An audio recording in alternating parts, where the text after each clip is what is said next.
안녕하세요. 저는 안산시 정신건강복지센터의 마스코트 마인드입니다. 안산시 정신건강복지센터는 당신의 마음을 안아드립니다 라는 슬로건 아래 안산 시민의 정신건강 증진과 정신질환 예방, 정신장애인의 재활과 사회 복귀를 지원하기 위해 통합적인 정신건강 서비스를 제공하는 기관입니다. 여러분이 우울하고 불안할 때, 마음이 아프고 힘이 들 때 누구나 안산시 정신건강복지센터에서 상담받을 수 있습니다.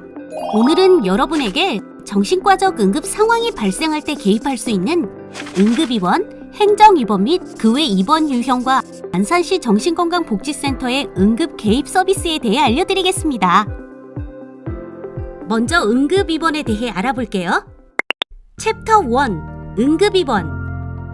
정신과적 응급입원이란 정신과적 질환이 급성기 상태로 발현하거나 악화되어 환자 본인 혹은 타인의 안전과 건강에 위협이 되는 상황에 응급치료가 필요하여 입원하는 것을 의미합니다. 그렇다면 언제 응급입원을 진행하면 될까요?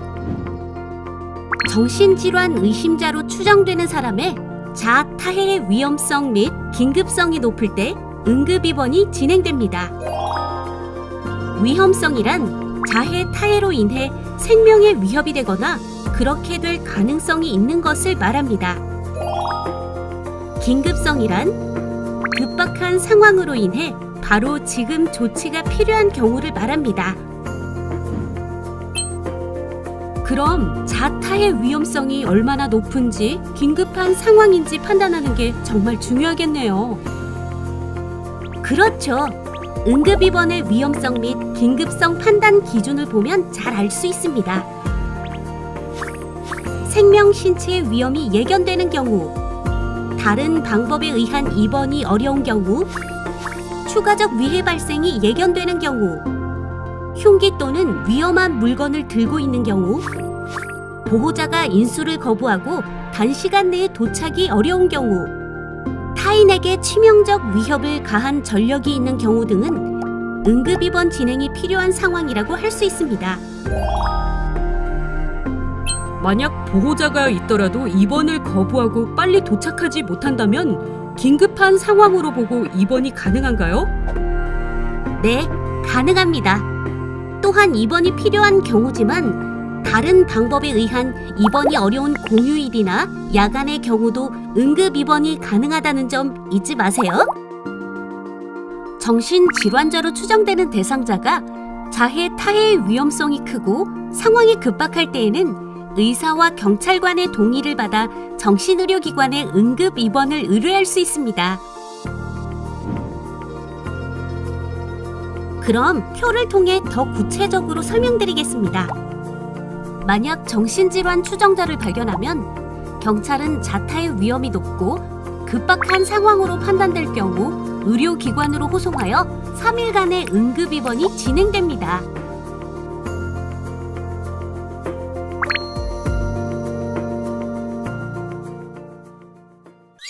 여기서 잠깐! OX로 알아보는 요점 정리!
챕터 2 행정입원 행정 입원이란 급박성은 없지만 혼잣말, 이유 없는 고함 등 정신과 질환으로 추정되는 증상을 가지고 있고 추후 본인의 건강이나 다른 사람에게 해를 끼칠 위험이 높은 사람으로 보호 의무자가 없을 경우 또는 보호 의무자가 있어도 적극적인 협조가 어려운 경우에 행정 입원이 이루어집니다.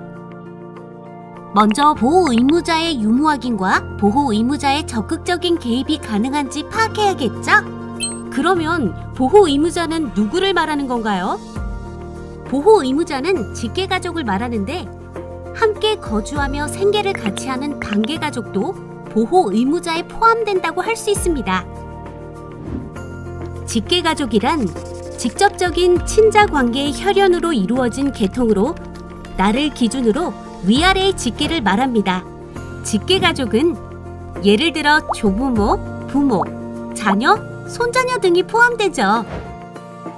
반대로 반계가족은 형제, 자매, 남매, 조카, 친인척처럼 공통의 조상에서 나누어진 관계를 말합니다.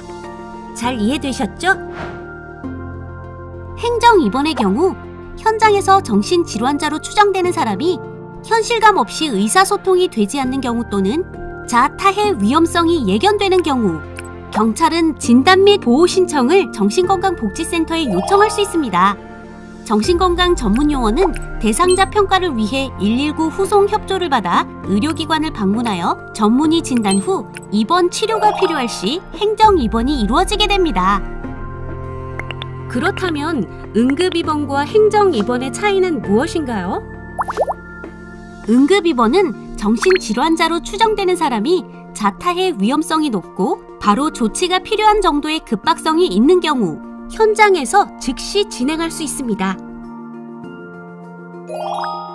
행정입원은 현장에서 급박성은 없으나 치료 유입이 어렵고 자타해 위험성이 높게 예견되는 경우 진행되는 치료 형태입니다. 여기서 잠깐 OX로 알아보는 요점 정리.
챕터 3 그 외 입원 유형.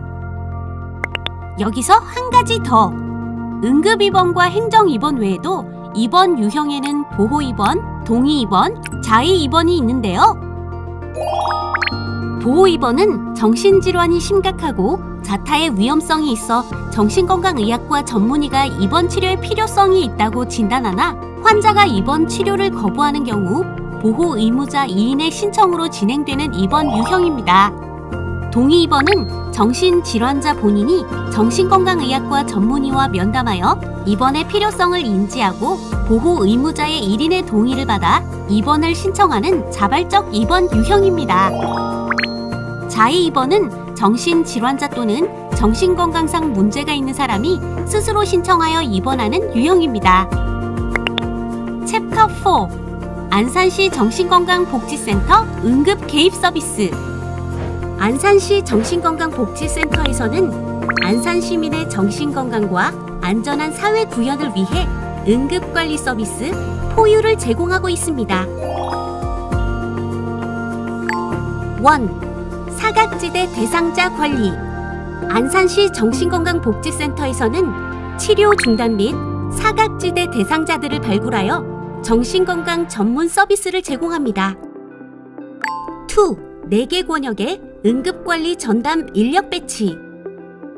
초지, 부곡, 선부, 본호 4개의 권역별 정신건강 전문 인력을 2인 1조로 배치해 효과적이고 지속적인 서비스를 제공합니다. 3. 4개의 전문 서비스 제공. 적극적인 응급 개입, 집중 사례 관리, 사각지대 대상자 모니터링, 치료 연계를 통해 지역 사회의 안전사고를 예방합니다. 4. 치료비 지원 서비스. 초기 진단비, 외래 치료비, 응급입원비, 행정입원비 총 4개 항목에서 치료비 지원이 가능하며 정신질환 치료에 대한 가족과 대상자의 경제적 부담감 감소 및 치료의 지속성 유지를 위해 적극 지원하고 있습니다. 모두들 잘 들으셨나요? 여러분을 위해 다시 한번 설명드리겠습니다. 정신과적 응급 상황 현장에 도착하면 우선 상황의 응급성과 긴급성을 판단합니다. 응급하고 긴급한 상황이라면 치료를 받을 수 있는 환경을 마련해주는 응급입원이 진행되어야 합니다. 응급입원 이후에도 지속적인 치료가 필요할 시 입원 전환이 이루어져야 하는데요. 보호 의무자가 있다면 보호 입원, 동의 입원으로, 보호 의무자가 없는 경우 또는 보호 의무자가 있으나 즉시의 개입과 협조가 불가능하다면 행정 입원으로 진행될 수 있습니다. 만약 응급성과 긴급성이 없는 상황이라면 센터로 의뢰를 주시면 되는데요. 급박성이 없지만 자타의 위험도가 높으면 진단 및 보호 요청서를, 정신과적 증상이 의심되어 평가가 필요할 때는 홈페이지를 통해 대상자를 의뢰할 수 있습니다. 의뢰된 대상자는 센터에서 집중 사례 관리, 사각지대 대상자 관리, 치료비 지원 등의 서비스가 제공됩니다. 그러면 24시간 언제든지 응급 개입 서비스가 필요하면 안산시 정신건강복지센터로 연락하면 될까요? 아니요. 안산시 정신건강복지센터는 평일 9시부터 18시까지만 서비스가 제공됩니다. 그럼 야간에는 어떻게 응급 서비스를 제공받을 수 있을까요? 야간에는 부천시흥 안산이기개입팀이 운영되고 있습니다. 이용 안내 사항을 확인하여 위기 상황 시 해당 서비스를 이용하시길 바랍니다. 응급입원과 행정입원은 지역마다 정해진 병원이 있다는 사실 기억하시죠? 특히 응급입원의 경우에는 지역 내 병원 입원이 어려운 상황이라면 가까운 관내 인근 병원으로도 입원이 가능합니다. 그리고 안산시뿐만 아니라 다른 지역에도 24시간 지정 정신응급의료기관이 있으니 관내에서 응급 입원이 어렵다면 관내 병원을 이용해 보시는 것도 좋습니다. 아동청소년 정신건강의학과 외래진료가 가능한 병원이 있다는 걸 아시나요? 안산시에는 아동청소년 진료가 가능한 병원들이 이렇게 있습니다. 그리고 아동청소년이 정신과적인 문제로 인해 입원이 필요하게 된 상황이라면 안산시 관내에서 입원이 가능한 병원은 다음과 같으니 확인해보세요. 참고로 병원마다 입원이 가능한 학령대가 다르니 이 부분은 꼭 확인해주세요. 마지막으로 관내에서 아동청소년이 입원이 가능한 병원 목록에 대해 알려드리겠습니다. 혹시라도 각 병원에 대해서 궁금하신 점이 있으시다면 해당 병원 연락처를 확인해보고 문의해주시면 감사하겠습니다. 이번 기회를 통해 여러분 모두 정신과적 응급 상황에서의 개입 방법에 대해 이해할 수 있는 계기가 되었으면 합니다. 혹시 더 궁금한 사항이 있을 때는 마인드에게 물어보세요.